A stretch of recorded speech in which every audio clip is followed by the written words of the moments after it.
IAMS. Dans cette vidéo, nous entrons dans une série de vidéos sur la science des matériaux. Parce que nous sommes conscients qu'un ingénieur authentique, c'est un ingénieur qui maîtrise son matériau. Et donc, nous allons essayer d'entrer dans ce monde de matériaux. Les résultats qui seront présentés seront des résultats qui seront à peu près des résultats d'initiation, parce que le monde des matériaux est vaste. Et donc, dans cette première vidéo, nous commençons par la base. Nous entrons dans l'échelle atomique pour pouvoir présenter les liaisons atomiques. Et à chaque liaison atomique, à chaque type de liaison atomique, nous allons associer un type de matériau précis, connu. Et donc, allons-y, commençons directement par la liaison ionique.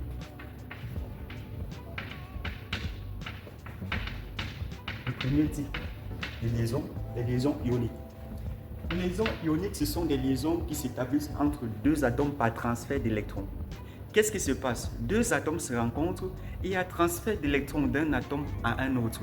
Donc, ce sont des liaisons qui se produisent, qui s'établissent par un transfert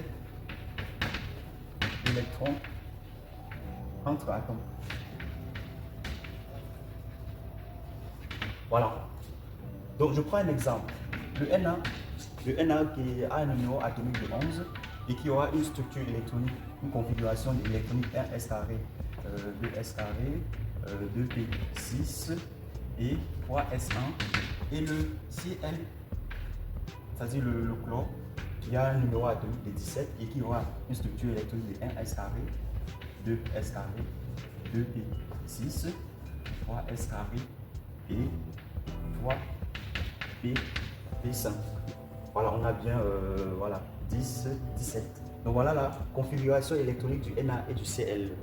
Maintenant, les deux se rencontrent. On sait qu'un atome sera stable lorsqu'il aura à sa couche externe 8 électrons.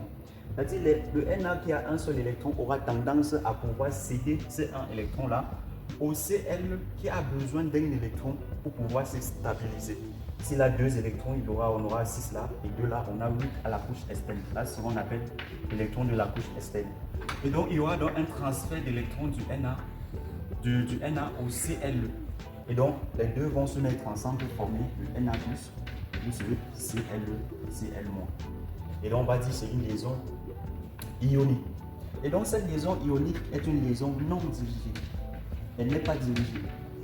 Et le fait que la liaison ne soit pas dirigée fait que le solide formé par des atomes qui sont configurés dans ce type de liaison sera plutôt un solide qui sera plus compact. Voilà. Et donc le deuxième type de liaison que nous présentons ici, sont des liaisons covalentes. Les liaisons covalentes, ce sont des liaisons qui se produisent par un partage d'électrons entre atomes.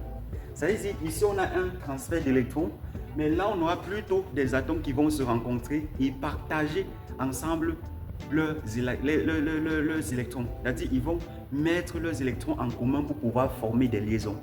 Et on aura donc des liaisons de type CC, c'est-à-dire les liaisons qui se produisent par exemple entre deux atomes de carbone sont des liaisons covalentes. On pourra avoir une liaison Cl-Cl. Et donc ce type de liaison, contrairement aux liaisons ioniques, sont des liaisons dirigées.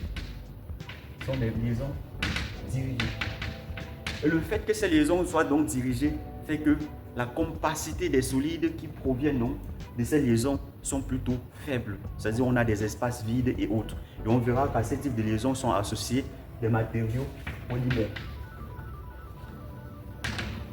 Des matériaux de type polymère.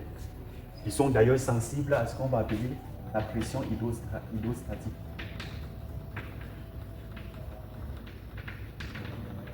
On voit que la compacité à ce niveau sera faible parce qu'il y aura des vides et le fait qu'il y a des vides va faire qu'il y aura une dépendance à la pression hydrostatique.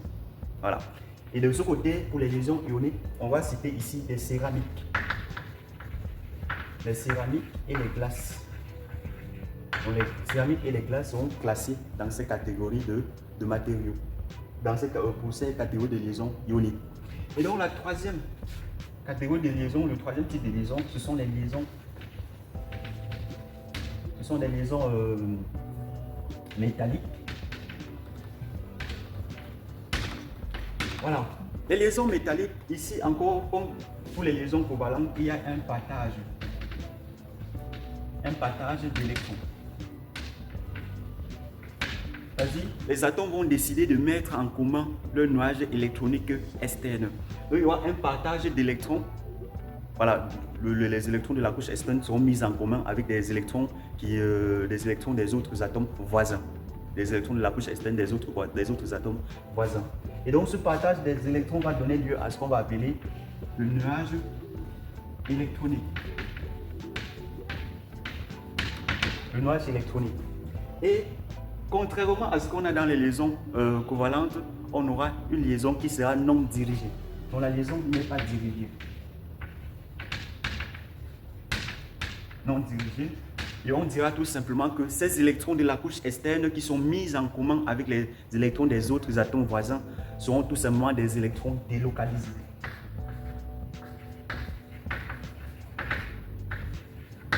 Délocalisés. Donc les électrons sont dits électrons délocalisés. Et donc le fait que ces électrons soient délocalisés veut tout simplement dire qu'ils auront la possibilité de se mettre en commun avec les électrons des autres atomes, peu importe la direction, ils auront la même probabilité de pouvoir s'associer aux électrons des autres atomes voisins, peu importe la direction, la même probabilité pour toutes les directions. Et le fait qu'on les appelle des électrons délocalisés. Et donc, ils ont la possibilité de se déplacer comme ils veulent. Et le fait qu'ils aient la possibilité de pouvoir se déplacer comme ils veulent, ils vont former donc le nuage électronique mobile. Et ce nuage électronique mobile sera responsable de la haute capacité, de la haute conductivité électronique des métaux. Parce que les liaisons métalliques sont, donc en fait, les liaisons métalliques sont des liaisons qu'on trouve dans des métaux. Et ici, on cite les métaux. Voilà. Donc, à côté donc de ces liaisons primaires, qui sont les principales liaisons, des liaisons de forte énergie, il y a des liaisons plutôt d'énergie secondaire, qu'on va appeler des liaisons de type Van der Waals et des liaisons hydrogènes. Ce sont des liaisons qui vont s'établir entre deux dipôles voisins. En fait, ce ne sont pas des liaisons qui seront vraiment de forte énergie, mais ce sont des liaisons de faible énergie qui vont s'établir entre des atomes voisins. Et donc, ces liaisons étant citées, on a donc à peu près 3 types de matériaux, ou 4 types déjà que c'est ici. On a les polymères, où je devrais commencer par les céramiques. On a les céramiques et les glaces, donc ils vont ensemble, qui sont associés aux liaisons ioniques. En fait, les céramiques sont faits des ions. Et donc, les céramiques et même les glaces sont faits des ions. Ils sont associés donc aux liaisons ioniques. On a les métaux qui sont associés aux liaisons métalliques. Et ensuite, on a les polymères. Polymères qui sont faits de liaisons covalentes. Et vous comprenez. Et voilà, le fait que ces liaisons soient dirigées font que dans ces polymères, il y a souvent des grands vides.